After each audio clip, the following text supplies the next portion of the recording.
Autism is the fastest growing neurological difference in the country and also in the state. That's according to a report by the Texas Autism Council. Now, Blue Sprig Pediatrics wants to ensure children grow up appreciating the beauty of neurodiversity.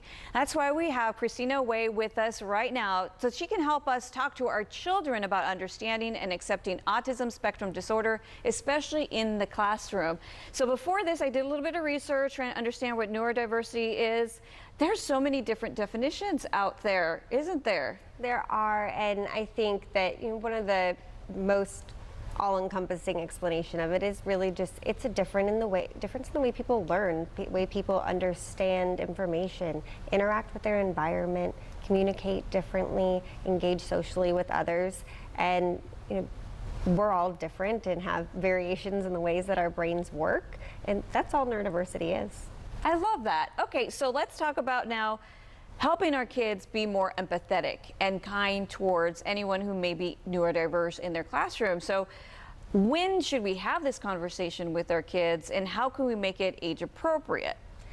The earlier the better. Just like any conversation that we would have about acceptance and awareness of people who are different from us, help reducing that likelihood of bullying in the future, having that exposure and understanding. Children may be different from you, and that's okay. Everyone has different needs. You may have certain toys that you like that others don't. You may have a different way of asking someone to play than what someone else may have. And just understanding that it's okay and that we can be kind.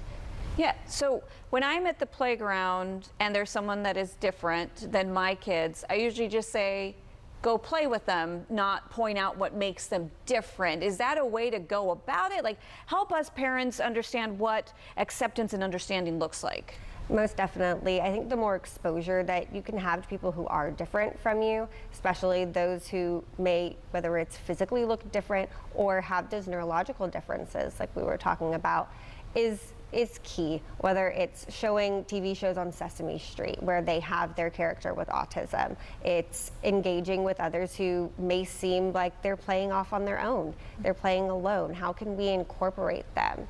Just like you said, we don't want to point out differences. We don't want to stigmatize anything. We don't want to draw attention. If someone is different from us, let's just accept them for who they are and play with them like we would with anyone else. I love that. So just really quick, when I'm with my 8-year-olds, what should I be saying? What's a good analogy I can be using? I think the best way to explain it to that elementary age group level is saying, as simple as other kids may not be able to speak the same as you. They may not be able to come and talk to you the way that you're able to just run up to other kids to play. Kind of like being maybe a little bit more shy, or there's just different ways in which they get their information, their social interactions across.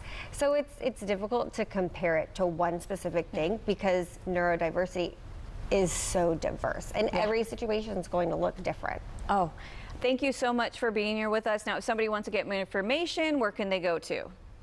You can visit us on our website, bluesprigautism.com, and we are an ABA provider in the Houston area. We have locations all over the town, and we're more than happy to help you and help your child achieve whatever their needs are. Thank you so much for being with us today, Christina. You can rewatch this interview on our